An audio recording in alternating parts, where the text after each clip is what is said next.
આપણે લોકો રોજિંદા જીવનમાં અલગ અલગ લાગણીઓ અનુભવતા હોય છે. ગયા વખતે જ્યારે હું આવી હતી ત્યારે ક્લાસમાં મેં કંઈક શારીરિક સ્વાસ્થ્ય એવી કોઈ વાત કરી હતી. હા, શારીરિક સ્વાસ્થ્ય એટલે શરીરનું સ્વાસ્થ્ય. અચ્છા, અને બીજો એક શબ્દ આપણે સમજ્યા હતા માનસિક સ્વાસ્થ્ય. એવું સમજ્યા હતા? હા બોલો બેટા. મગજનું સ્વાસ્થ્ય. Very good. શારીરિક સ્વાસ્થ્ય એટલે શરીરનું સ્વાસ્થ્ય, તનનું સ્વાસ્થ્ય, અને માનસિક સ્વાસ્થ્ય એટલે મનનું સ્વાસ્થ્ય. આપણે દિવસ આખો સવારથી સાંજ થાય છે તેવું હોય છે કે બધું એવું થાય કે આપણું બધું પોઝિટિવ જ થાય, આખો દિવસ જ આમ આપણે હસતા હસતા પસાર કરીએ એવું થાય કોઈ દિવસ? એવું થાય? લોકો વખત એવું આવે કે ભાઈ બહેનપણી કે ભાઈબંધે સારી વાત કરી કે આપણે રમવા ગયા તો ખુશ થઈ ગયા, પછી પાછું મેડમે હોમવર્ક આપ્યું તો આપણે દુઃખી થઈ ગયા, પછી પાછું આપણને કોઈ વઢ્યા તો આપણે દુઃખી થયા. એટલે આખા દિવસમાં આપણે થોડી વાર ખુશ હોઈએ, થોડીક વાર દુઃખી થઈએ, થોડીક વાર આપણને કંટાળો આવે, એવું થાય ને? એટલે અલગ અલગ લાગણીઓ આપણે અનુભવીએ છીએ ને. તો આજે આપણે સમજીશું લાગણીઓનું મહત્વ. દિવસમાં જે પણ આપણા સાથે બને છે, સારા અનુભવ, નરસા અનુભવ, આપણને ગમતી વસ્તુ, ના ગમતી વસ્તુ, એમાં આપણે અલગ અલગ પ્રકારની લાગણીઓ અનુભવતા હોય છે. તો આજે આપણે લાગણીઓ વિશે સમજીશું કે આપણે કઈ કઈ પ્રકારની લાગણીઓ અનુભવતા હોય છે. તો આજનો આપણો વિષય છે લાગણીઓને ઓળખો. તમને બધાને ઇંગ્લિશ વિષય આવતો જ હશે ને, અંગ્રેજી? બરાબર. એને કહેવાય છે નો યોર ઇમોશન્સ. લાગણીને આપણે કઈ રીતે વાત કરતા હોય છે? Feelings, emotions. આપણે કોઈવાર એવું કહેતા છે કે આજે મને સારું ફીલ નથી થતું, હે ને? એવું બોલો છો? એવું કોઈ કહે છે કે આજે મને સારી લાગણી નથી આવતી? આપણે બધા ગુજરાતી છે પણ બોલીએ છીએ શું કે મને આજે સારું ફીલ નથી થતું, આઈ એમ નોટ ફીલિંગ વેલ. તમે વિડિયો જોતા હશો એમાં ક્યાંક ને ક્યાંક આ શબ્દ સાંભળ્યો હશે ને, હે ને? તો એનું છે ઇમોશન્સ. તમારી લાગણીઓને ઓળખો. તો આપણે આપણા લાઈફમાં અલગ અલગ પ્રકારની લાગણીઓ અનુભવતા હોય છે. એને આપણે બે કેટેગરીમાં ડિવાઈડ કરીએ છીએ: હકારાત્મક લાગણીઓ અને નકારાત્મક લાગણીઓ. હકારાત્મક લાગણીઓ એટલે પ્રેમ, દયા, ગર્વ, ખુશી, આશાવાદી. તો પ્રેમની જે લાગણી છે, જ્યારે આપણે કોઈને પ્રેમ એક્સપ્રેસ કરીએ છીએ, પ્રેમ વ્યક્ત કરીએ છીએ, ત્યારે આપણને સારું લાગે છે ને?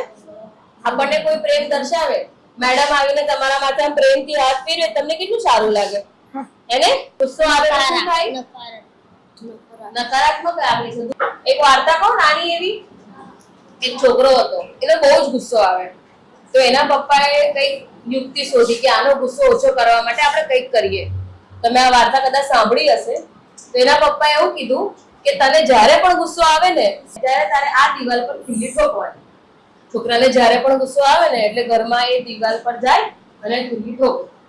એવું દર અઠવાડિયે 1 મહિનો, 2 મહિના, 3 મહિના ગયા. પછી એ છોકરાને કંટાળો આવ્યો કે આ તો મારે મહેનત કરવી પડે છે. ગુસ્સો આવે તો આપણે શું કરીએ?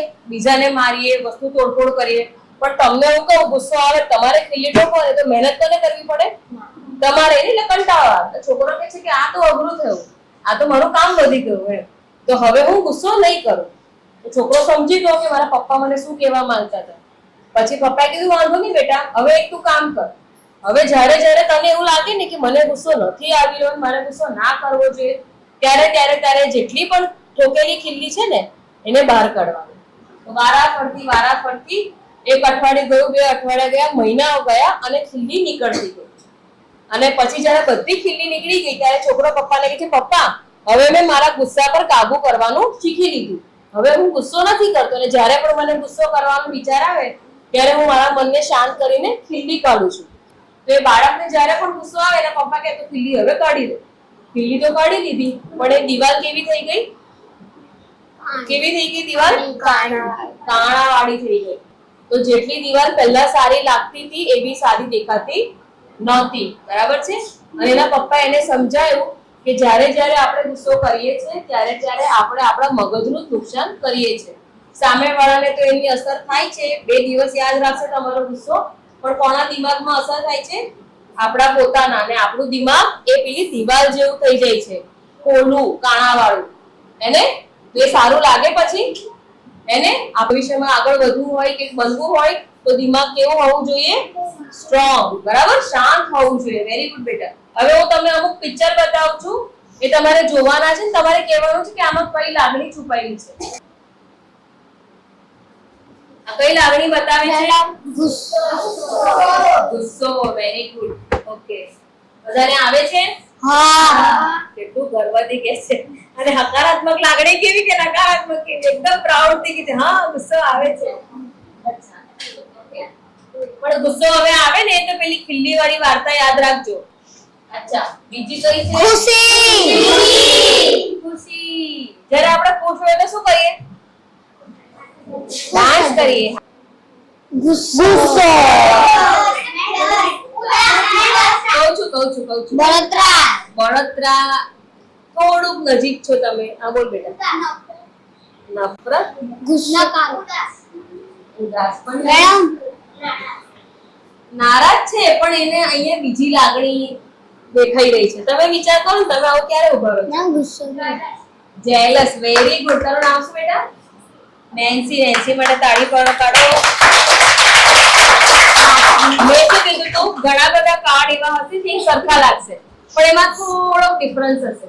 અને આવું આપણી સાથે પણ થાય છે. જ્યારે આપણે ઘરમાં આમ બેસી જઈએ ને તો આપણા મમ્મી પપ્પા આપણને એવું કે આનો તો બહુ જ ગુસ્સાવાળો સ્વભાવ છે, આનો તો બહુ જ ગુસ્સો આવે છે. પણ ગુસ્સામાં અને કોઈનાથી અદેખાઈ આવી એમાં ફરક હોય છે. તો અત્યારે તમે સમજ્યા કે બે લાગણી વચ્ચે ફરક શું છે?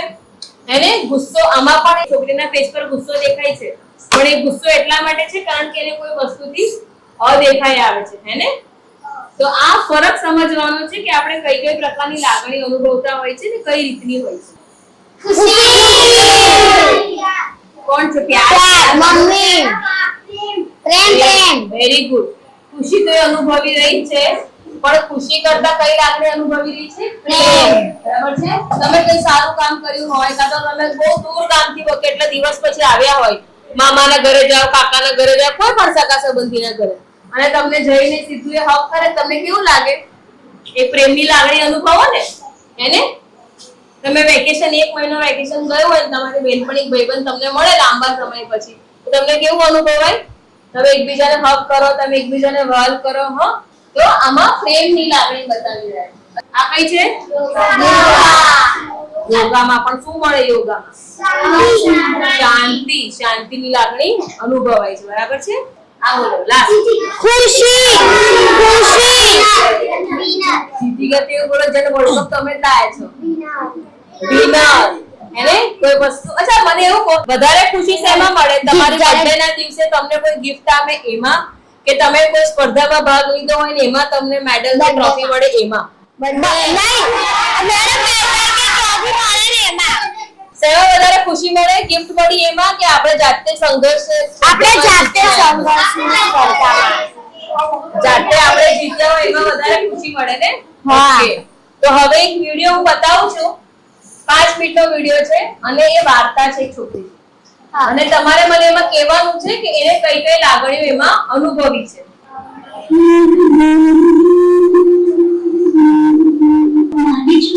દરેક પરિસ્થિતિમાં કશું કાપી થયેલી છે. હું એમને ખૂબ જ પ્રેમ કરું છું.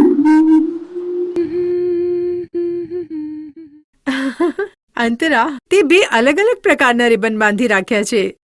હા માં, મને બંને રંગ ગમે છે એટલા માટે મેં બંનેને એકસાથે પહેર્યા છે. ઠીક છે, જેવું પણ તને ગમતું હોય. ચાલો પોતાનું લંચ બોક્સ લો. કોઈ મારી સાથે વાત નથી કરતું. કદાચ હું તેઓના સમૂહનો ભાગ બનવાને લાયક નથી. બધા પાસે સુંદર સુંદર ટિફિન છે અને બધા સાથે જમે છે. કોઈ પણ પોતાનું ખાવાનું મારી સાથે આપ-લે નથી કરતું. મને બહુ એકલવાયું લાગે છે. એ અંતરા, શું તું મારી સાથે બહાર આંટો મારવા આવીશ? શું તું ઠીક છે બેટા? મેં જોયું કે તું થોડીક મૂંઝાયેલી છે. બધું ઠીક છે ને? મારે કોઈ દોસ્ત નથી. હું પોતાની જાતને બહુ એકલવાઈ અનુભવું છું. જ્યારે પણ હું એ બધાને એકબીજાની સાથે વાત કરતા, રમતા અને ગીત ગાતા સાંભળું છું, મને લાગે છે હું સમૂહનો ભાગ નહીં બની શકું. કોઈ મને પોતાની આસપાસ નથી જોવા ઈચ્છતું. કોઈ પણ મારી સાથે વાત નથી કરતું. કોઈ મારી સાથે પોતાનું ટિફિન વહેંચતું નથી. હું લંચ બ્રેક દરમિયાન હંમેશા એકલી જ જમું છું. અંતરા, મને ગર્વ છે કે તે પોતાના મનોભાવોને વ્યક્ત કર્યા. તારી માએ પૌષ્ટિક ભોજન આપ્યું છે જે એક સુંદર ટિફિન કરતા ક્યાંય વધારે સારું છે. હું સમજી શકું છું કે ઘણીવાર આ તારા માટે ઘણું કપરું હોય છે, પણ તારામાં એવી પરિસ્થિતિઓમાં પણ સકારાત્મક રીતથી કામ કરવાની ક્ષમતા છે. તું એકલી નથી. તું પોતાની ચૂંટેલી રીતોથી આવા મનોભાવોની સાથે પાર પાડી શકે છે. મારી માં કહે છે કે જ્યારે પણ ક્યારેય હું પોતાની ભાવનાઓને નિયંત્રિત ન કરી શકું તો આ ગીત ગાઉં અને આનાથી મને રાહત મળે છે. ઓહ, એટલા માટે તું ખૂણામાં બેસીને આ ધૂન ગણગણી રહી હતી.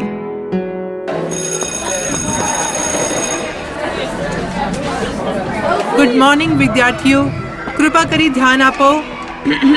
ગુડ મોર્નિંગ વિદ્યાર્થીઓ, કૃપા કરી ધ્યાન આપો. આપણું વિદ્યાલય એક આંતર વિદ્યાલય ગાયન પ્રતિસ્પર્ધા આયોજિત કરાવી રહેલ છે. જો તમે આમાં ભાગ લેવા ઈચ્છો છો તો અહીં આવો અને વર્ગ સમક્ષ અમુક પંક્તિઓ ગાઓ. ઠીક છે, શરૂ કરીએ.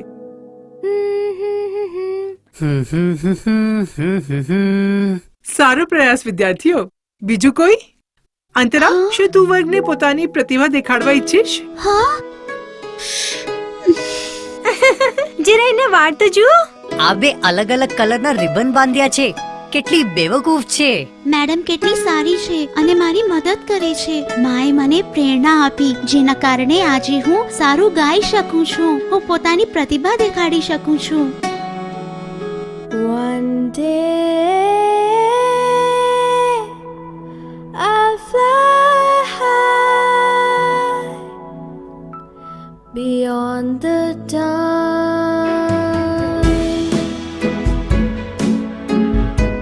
અંતરાએ પોતાના પડકારરૂપ મનોભાવોને નિયંત્રિત કર્યા. જે રીતે તે પોતાની વર્ગની સન્મુખ ઊભી થઈ હતી, એ જ ઉર્જા સાથે ફરીથી તે આંતર વિદ્યાલય ગાયન પ્રતિસ્પર્ધામાં પોતાની કળા દર્શાવવા તૈયાર છે. One day વાહ, આ છોકરીનો કેટલો સરસ અવાજ છે. મને તો તેનું ગાયન ખૂબ જ પસંદ આવ્યું. આ અમારી દીકરી છે. beyond the time. આંતર વિદ્યાલય ગાયન પ્રતિસ્પર્ધાનો પ્રથમ પુરસ્કાર આપવામાં આવે છે અંતરાને.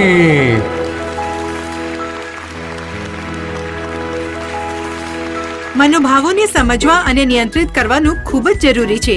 આપણે જોવા, સાંભળવા, સૂંઘવા, સ્પર્શ કરવા અને વિચારવાની ક્ષમતાઓની જેમ અનુભવ કરવાની ક્ષમતા પણ આત્મ જાગૃતતા માટે એટલી જ મહત્વપૂર્ણ છે. મનોભાવોને વ્યક્ત કરવાની ક્ષમતા કિશોરાવસ્થામાં ખૂબ જ મહત્વ રાખે છે, જે વયમાં કિશોર ભાવનાત્મક દબાણનો સામનો કરે છે. હંમેશા યાદ રાખો, તમે એકલા નથી અને તમારે પોતાની ભાવનાઓ બીજાની સાથે આપ-લે કરવી જોઈએ. ગમી વાર્તા? અચ્છા, કઈ કઈ લાગણી આમાં દર્શાવી છે? હા, બોલો. પ્રેમ, ખુશી, ખુશી, ખુશી, દુઃખ, દુઃખ, પછી ઈર્ષા, ઈર્ષા, ઈર્ષ્યા. અચ્છા, હા, પછી હા, બોલો. દુઃખ, ગુસ્સો, ગુસ્સો. ગુસ્સો એને ક્યારે આવે છે? જ્યારે કે એની સાથે કોઈ મેડમ જ્યારે કે એની સાથે કોઈ બોલતું જ્યારે એની સાથે કોઈ નહોતું બોલતું ત્યારે એને એકલાપણું મહેસૂસ થતું. અને મેડમ ને કે છે ને, હા, લાગણી તો અનુભવે છે, પણ કઈ લાગણી બેટા? જો કહું છું ફીલિંગ ને ફીલ કરું છું, શું ફીલ કરીએ છીએ એના એ મેટર કરે છે. હા, બોલો. હિંમત રાખવી. Very good. જ્યારે એના મેડમ એને બોલાવે છે અને એની હિંમત બતાવી ના હોત અને એને ગાયન ના ગાયું હોત તો કોઈને ખબર પડતી કે અંતરા આટલું સારું ગાય છે? પહેલા અંતરાની એની રિબિન અલગ અલગ કલરની હતી એટલે બધા એની મસ્કરી ઉડાવતા હતા ને એને ખરાબ લાગતું હતું. પણ જ્યારે એની પોતાની ગુણ, એની પ્રતિભા જ્યારે એને બતાડી ત્યારે લોકો એની મસ્કરી ઉડાવતા હતા ના. કેમ? કારણ કે પછી બધાને એવી ખબર પડી હતી કે અંતરા તો બહુ સારું ગાય છે. તો આપણા બધામાં કઈ ને કઈ કમી હોય છે, કોઈ ગુણ હોય છે, કોઈ અવગુણ હોય છે. પણ જ્યારે આપણે આપણી અંતરની પ્રતિભા બતાવીએ છીએ ત્યારે લોકો આપણને એનાથી યાદ રાખે છે, હે ને? આમાં કોઈ ડાન્સમાં સારું હશે, કોઈ સિંગિંગમાં સારું હશે, કોઈ યોગા સારું કરતું હશે, કોઈ ગાતું સરસ હશે, તો તમારા મેડમ તમને ખાલી તમારા નામથી નથી ઓળખતા, પણ એનાથી પણ ઓળખે છે કે આ દીકરી કે આ દીકરો આ વસ્તુમાં બહુ સારો છે. આજે આપણે કઈ વસ્તુ સમજ્યા? લાગણી. અને કયા પ્રકારની લાગણી હોય છે? મુખ્ય બે પ્રકાર છે આપણે સમજ્યા. કયા સમજ્યા લાગણીના? નકારાત્મક અને એનું ઓપોઝિટ શું, વિરોધી શું? સકારાત્મક. સકારાત્મક લાગણીઓ અને નકારાત્મક લાગણીઓ આપણે સમજ્યા. નકારાત્મક લાગણીથી આપણે પણ દુઃખી થઈએ અને બીજાને દુઃખી કરીએ, અને હકારાત્મક લાગણીથી આપણે પણ ખુશ રહીએ અને બીજાને પણ ખુશ રાખી શકીએ. બરાબર છે? હવે હોમવર્ક કરશો, હું આપીશ એ. અચ્છા, હવે આ અઠવાડિયાથી આવતા અઠવાડિયામાં આપણે મળીશું. આખા અઠવાડિયામાં કઈ પણ લાગણી અનુભવાઈ હોય ને, સુખ, દુઃખ, ઈર્ષ્યા, ગુસ્સો, એ તમે નોંધ લેશો એની. બરાબર છે? મમ્મી મને બોલી તો મને ગુસ્સો આવ્યો, પપ્પા મને બોલ્યા તો મને રડવું આવ્યું. આ બધી લાગણીઓ તમે નોટિસ કરશો. તમારી જે પણ રફ બુક હશે ને એકાદી, એમાં લખશો. કોણ લખશે?